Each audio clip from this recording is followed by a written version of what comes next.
오늘은 울리케와 만나기로 약속한 날. 약속 시간이 다가오자 사춘기 소년처럼 가슴이 두근거리기 시작했지. 울리케.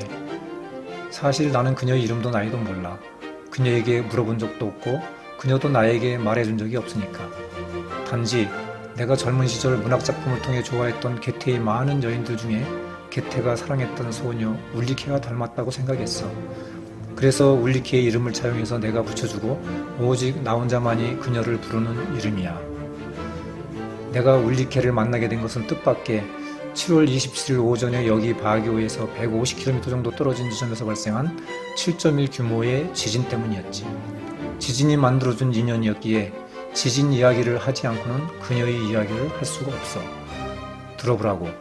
해외여행 시 지진에 대한 좋은 정보도 함께 숙지할 겸.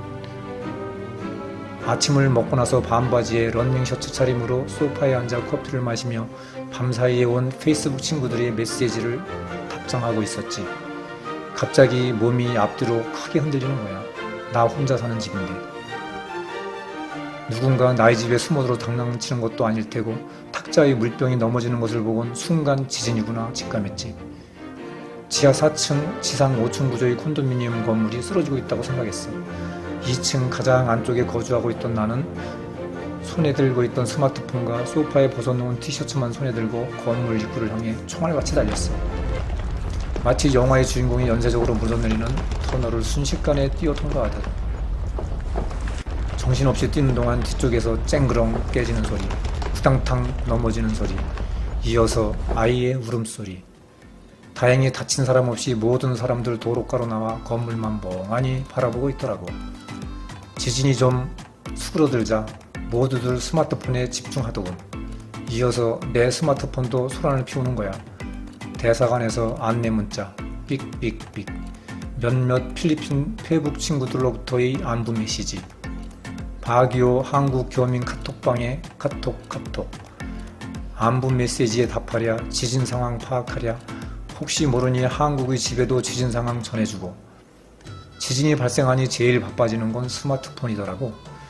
건물에 언제 들어갈 수 있을지 알 수 없는 상황에서 스마트폰 배터리 잔량이 줄어들기 시작하니 마음이 불안해지기 시작하는 거야. 아, 이런 예기치 못한 상황에서는 스마트폰과 예비 배터리가 매우 중요하구나.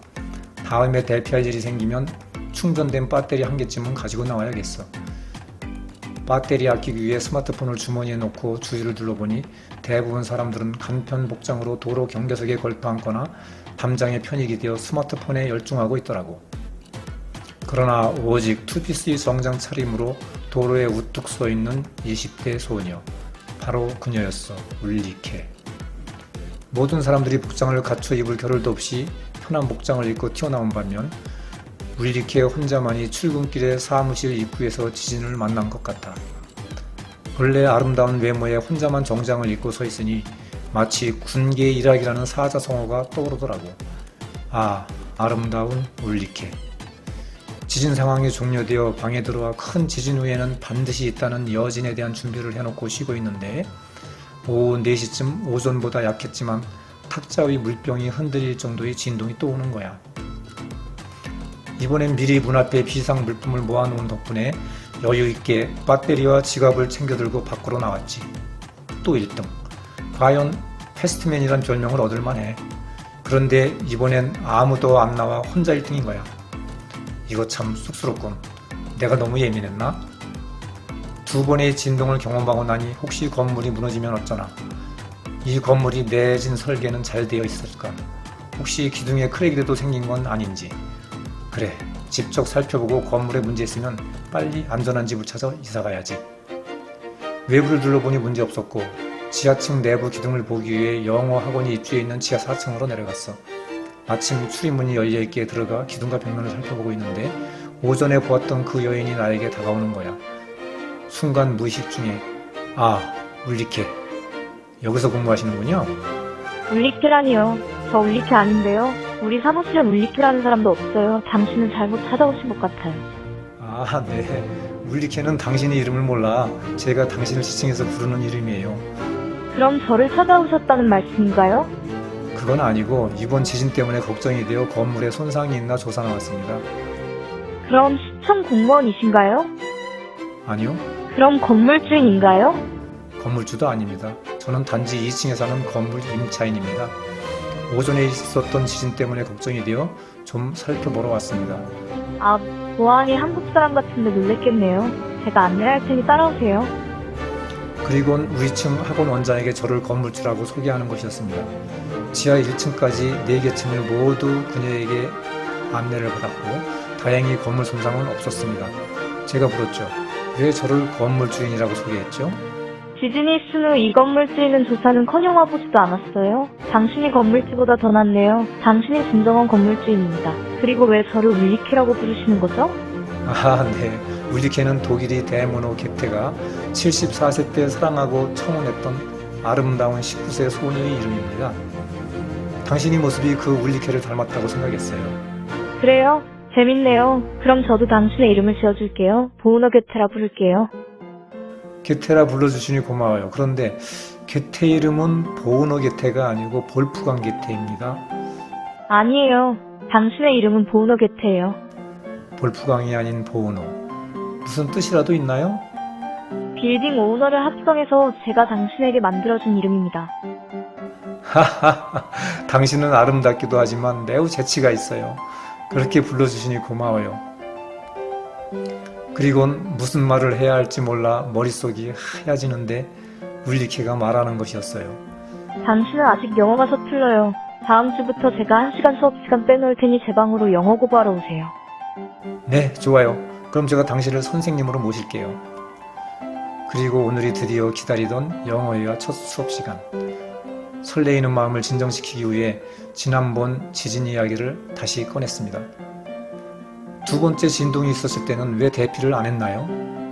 그 정도 진동은 필리핀에서 1년에 5, 6회 매년 발생합니다. 그래서 필리핀 사람들은 작은 진동은 신경 쓰지 않아요. 지난번에는 진동이 좀 커서 대피했는데 저도 20년 만에 처음 겪어본 큰 지진이었습니다. 그리곤 울리케가 말을 이어가는 것이었다. 32년 전에 바기오에 큰 지진이 있었는데 그때는 건물들이 내진 설계가 되어 있지 않아 사람들이 많이 죽었지요. 그 후 거의 모든 건물들이 내진 설계를 했기 때문에 너무 걱정할 필요 없어요. 대한민국에서 60평생 살아오면서 지진을 경험해 본 적이 없었는데 필리핀 온 지 2달도 안 되어 큰 지진을 경험하고 1년에 5, 6회에 이르는 작은 지진들이 있다는 소리를 들으니 대한민국이라는 나라가 얼마나 복받은 좋은 나라인가 하는 것을 새삼 깨닫게 되었습니다. 이런 지진은 필리핀에만 일어나는 일이 아니며 동남아 어느 나라도 지진으로부터 안전한 나라가 없습니다. 그러므로 외국 여행이 일상화된 요즘 외국에서 언제든지 지진을 만날 수 있다고 생각합니다. 그래서 외국 여행 시에는 지진에 대한 대비책을 사전에 숙지하고 나가는 것이 좋겠다는 생각이 들어 이 영상을 제작하게 되었습니다. 해외여행 시 아래 3가지는 꼭 기억하고 나가시기 바랍니다. 첫째, 내진 설계가 된 건물은 강진에도 안전하오니 집을 구할 때는 반드시 내진 설계가 된 현대식 건물에 입주한다. 둘째, 지진은 예고 없이 다가오는 것이기 때문에 귀중품이나 필수품, 즉 배터리, 옷 등은 즉시 들고 튀어나갈 수 있도록 입구 쪽 한 곳에 모아둔다. 셋째, 위 2가지를 잘 실천했다면 지진에 대해 너무 예민하게 반응하거나 두려워할 필요 없이 침착하게 안전한 곳으로 대피하면 된다. 60년 만에 겪어본 첫 경험. 비록 공포스럽긴 했지만 울리케를 만나 돈 한 푼 안 들이고 건물주가 되는 행운도 얻게 되었습니다. 유익하셨다면 좋아요, 구독, 알림 알고 계시죠?